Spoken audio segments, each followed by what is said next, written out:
about a year ago, I was a bridesmaid, always a strange and humbling experience. And the reception was held in the interior of the beautiful New York Public Library. And I will never forget this wedding. Yes, it was very beautiful, blah, blah, blah. But more importantly, I survived a night of walking around slick, polished marble floors that are all over the New York Public Library, just like they're all over the lobby of this building. Tile and marble floors are public enemy number one for a stiletto-loving girl like me. Most people, when they learn to walk in very high heels, and that night I had 5-inch heels on, bend their ankle so that the ball of their foot lands on the ground first, gives you more stability. But I don't have ankles. So every step I take, I'm hitting the floor with the heel, the stiletto, which makes the possibility of the banana peel wipeout very likely. But, look, given the choice between practicality and theatricality, I say go big or go home. If you're going to go down in flames, wearing some great shoes.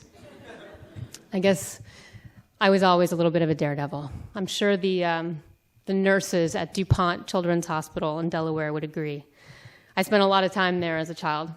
Doctors amputated both my legs below the knee when I was a baby, and then when I was 5, I had a major surgery to correct the wonky direction in which one of my tibias was growing.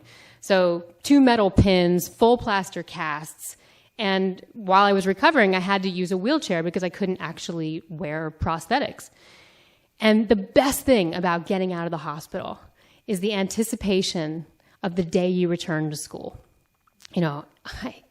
You've missed so much, and you just cannot wait to get back and see your friends. It's your whole social universe when you're 5. But my kindergarten teacher had a different idea about that. She tried to prevent my return to class because she said that in my condition, I was inappropriate and would only be a distraction to the other students. And of course, she was right, but not because of the cast and the wheelchair. So anyway, I realized later that this woman needed to make my difference invisible so that she could control her environment and make it fit into what her version of normal looked like. And that would have been a lot easier for me to fit into what normal looked like. I really wanted that back then as a kid. But instead, I had wooden legs with yellow rubber feet that the toes broke off of from kickball. And there was a metal bolt that held the foot onto the shin part, and the metal bolt rusted out because I went swimming in the wooden legs. You're not supposed to go swimming in the wooden legs. And of course, the wood also rots out. So at some point, you're in 2nd grade in music class doing the twist, and you hear, and you're on the floor, and your lower half of your leg is in splinters over there, and the teacher faints on the piano. The kids are screaming, and I'm just thinking, oh my God, my parents are going to kill me. I broke my leg. It's a nightmare. I mean, health insurance in this country. It's a disaster. So a couple years later, I get this call from my prosthetist, the guy that makes the leg. And he says, Aimee, good news. We've got waterproof legs for you. No more rusty bolts. And I'm like, this is a revelation, right? This is going to change my life. I am so excited to get these legs. Until I saw them. The legs were made of polypropylene, which is that white plastic milk jug material. And when I say white, I'm not talking about the skin tone. I'm talking about white, the color white. The only skin tone on the leg was the rubber foam foot that was painted Caucasian, which is the nastiest shade of nuclear peach you have ever seen in your life. It has nothing to do with any human skin tone. And the legs were so good at being waterproof that they were buoyant. So when I'd go to the community pool and I'd get on the high dive, I'd come straight back up. Feet first. They were the bane of my existence. And then one summer we're at the Jersey Shore, as you do when you're from eastern Pennsylvania. And by the time we get there, there's like 300 yards of umbrellas and blankets between me and the sea. And I'm sure this is where I honed my ability to start to run really fast because I was the white flash, man. I just needed to get to the ocean so that I didn't have to feel the hundreds of pairs of eyes staring at me. And so I'm in the ocean, and I was a a good swimmer, but honestly, people, no amount of swimming technique can account for controlling buoyant legs in a body of salt water.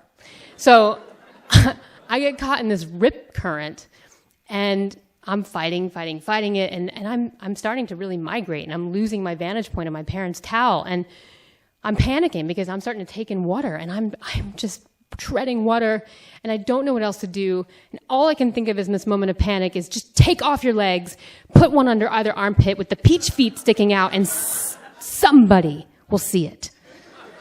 Just bob and wait. And I'm sure that poor lifeguard will come to collect for therapy bills that I owe him, because he did find me. I can just imagine his sessions, Hasselhoff never had to do that. Those legs saved my life. And a few years later, I was 14, it was Easter Sunday, and I was going to be wearing a dress that I bought with my own money, right? The very first thing I bought that wasn't on sale. That's a major momentous moment. You never forget it. So I had a paper route since I was 12, and this being my big extravagant purchase, I went to the Limited, and I bought this dress that I thought was the height of sophistication. It was sleeveless, safari dress, belted at the waist, hit at the knee. Styling. Come downstairs where my dad's sitting in the living room waiting to take us to church. And he takes one look at me and he says, "That doesn't look right. Go upstairs and change." And I was like, "What do you mean? This is like the classiest thing I own." And he's like, "No, you can see the knee joint when you walk. It doesn't look right. It's inappropriate to go out like that. Go change." And I think something snapped in me because I refused to change. And it was the first time I ever defied my father. I refused to hide something about myself that was true. And I refused to be embarrassed so that other people could feel more comfortable. And I was grounded for that defiance. And so after church, the extended family convenes at my grandmother's house, right? And they're all complimenting me on my new dress. I'm like, "Really? You think I look nice?" Because my parents think I look inappropriate. And I outed them. It's not really nice, but they deserved it. And I think just the public utterance of this idea that I should somehow hide myself was so shocking to hear out loud that it really changed their idea of why they were doing it in the first place. And I think, although I had gotten through most of my life with a generally positive attitude, this was the reclamation. This was the moment of me starting to be able to accept myself. Okay, I'm not normal. I'm never going to be normal, but I've got strengths, I've got weaknesses. It is what it is. I am who I am. And I'd always been athletic, but it wasn't until I got to college that I started this adventure in track and field. Now, I'd gone through life being given legs that barely got me by. And it started to occur to me that maybe I'm just having the wrong conversations with the wrong people. Maybe I need to go find people who say, "Yes, Aimee, we can create anything in that space between where your leg ends and the ground." And so I started working with engineers, fashion designers, sculptors, Hollywood special effects teams, wax museum designers to build legs for me. And I knew I wanted to become the fastest woman in the world on prosthetic legs. And I was lucky enough to arrive in track at precisely the right moment to be the first person to wear these radically designed sprinting legs, woven carbon fiber. They're modeled after the hind leg of a cheetah, which is the fastest thing that runs. And these legs made no attempt at replicating humanness, and they allowed me to set 3 world records. So I'm on a roll. I went and got these very lifelike silicone legs made in England, hand-painted. They've got veins and capillaries and hair follicles, and I realized, hey, I can be as tall as I want to be. So I get different legs made for different heights, and look, and I don't have to shave. Isn't that nice? And perfect pedicures, and I can wear open-toed shoes in the winter. But the creme de la creme is that I can opt out of the cankles I would have most certainly genetically inherited. Sculpted for gold, baby. No way do these run in my family. So I moved to a place in my life where now I've got all these incredible people making legs for me. And the late, great, beautiful designer, Alexander McQueen, made a pair of legs for me, hand-carved from solid ash with magnolias and grapevines all over them, 6-inch heels. And there I am, walking runways of the world with supermodels. And suddenly I'm in this whirlwind of adventure and excitement, and I'm being invited to speak around the world about these adventures. And here I have this collection of legs now, glass legs, legs covered in feathers, porcelain legs, jellyfish legs, wearable sculpture. And so I get this phone call from a guy who had heard me speak years before at the beginning of my track career. And he called me and said, Aimee, God, everybody just loved you. Everyone loved it. You were great. Will you come back? And I realized quickly he didn't know anything that had happened in my career since my sports career. So I started to fill him in. And he went, whoa, Aimee, just hold on a second. Let me try and articulate this for you. The reason I think people responded to you so much was because you were this sweet, vulnerable, naive girl.